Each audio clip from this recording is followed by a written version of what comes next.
สบายดีอาจารย์หนอซื้อนางดวงมณีขยองอีเป็นพยาบาลปีหนึ่งหนึ่งที่15เมื่อจะมาสาธิตเอาอาการเกี่ยวแก่ชีวิตและแท็กอุณหภูมิให้คนเจ็บก็จะนำเอกสารเข้าไปหาคนเจ็บก่อนเนาะ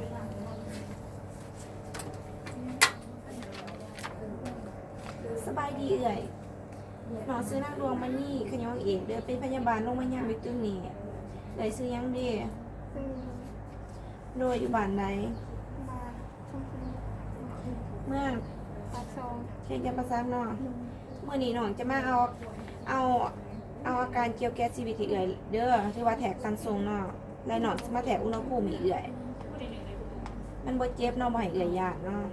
หาเข้านึงเด้อน้องมาเก็บอุปกรณ์ก่อนพี่สิมาหนักมือหาขั้นตอน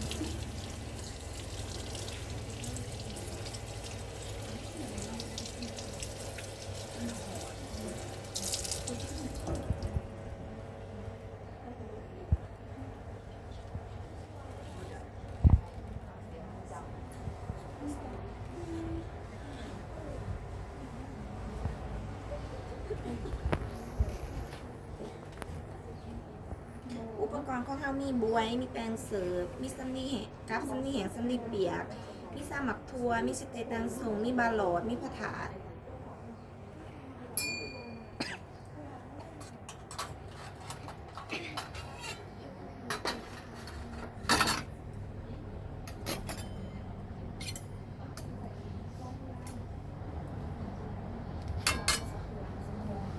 ถ้าจะเอาซัมนี่เปียกเนาะประมาณ3ก่อนออกมาเสร็จบาหลอด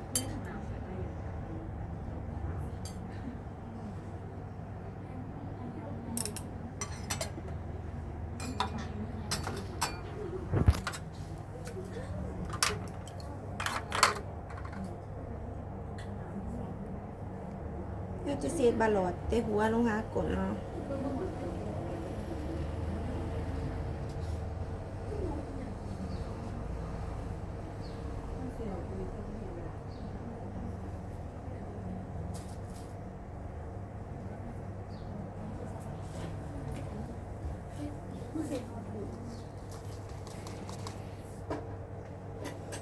ถ้าจะเอา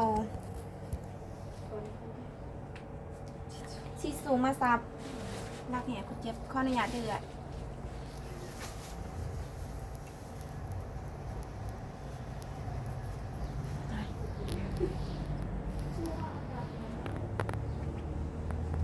ข้ออนุญาตเด้อ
เอาซิมนี่เปียกออกมา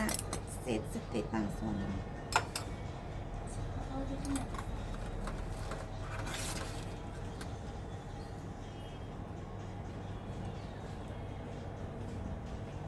น่าจะเซตแต่ด้านในออกด้านนอก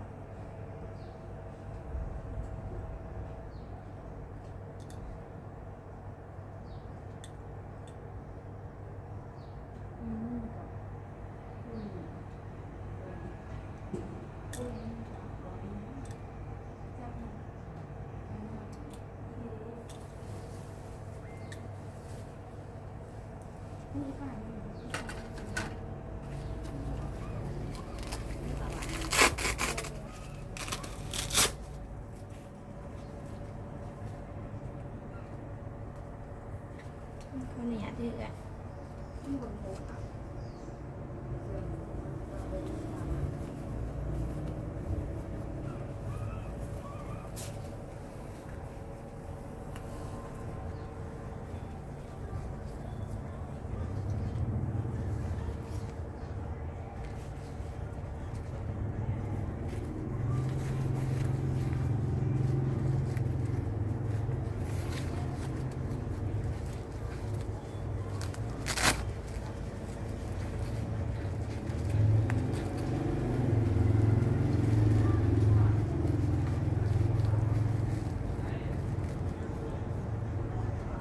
ถ้าจะขำฟังกำมาจอย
จะมาฟังว่ามันดังอยู่บ่ดังเบิดสองขา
ให้จะมาเอาซันนี่แหน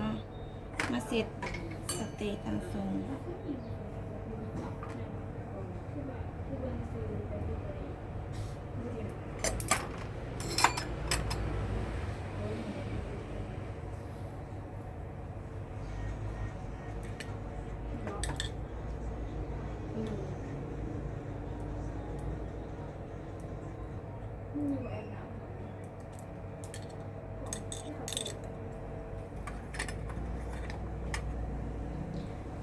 นี่อย่าเดือดก็จะเอาสมีแหนมาเสร็จบาลอดเนาะไม่เท่าจะเสร็จแต่กดหาหัว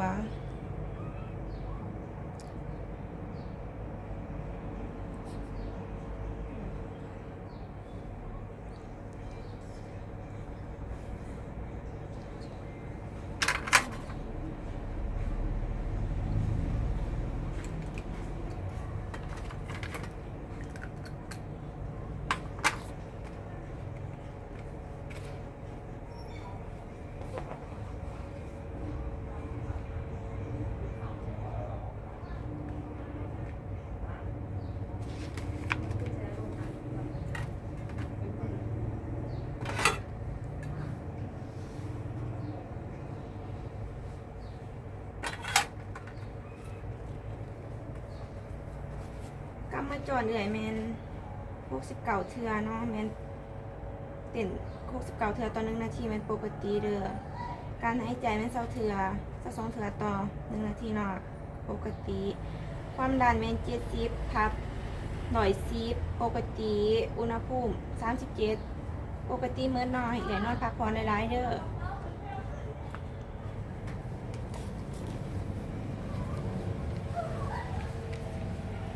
สิมาล้างมือหาขั้นตอน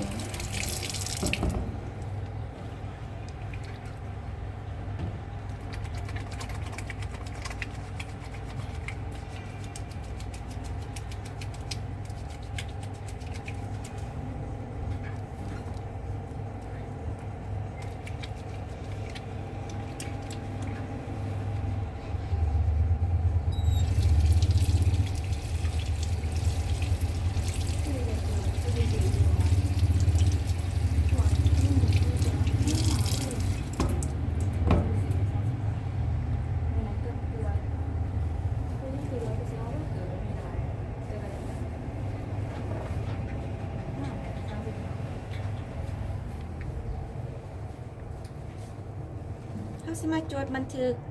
ในเอกสารเนาะว่าเขากวดคนเจ็บเตียงนี้แล้วล่ะ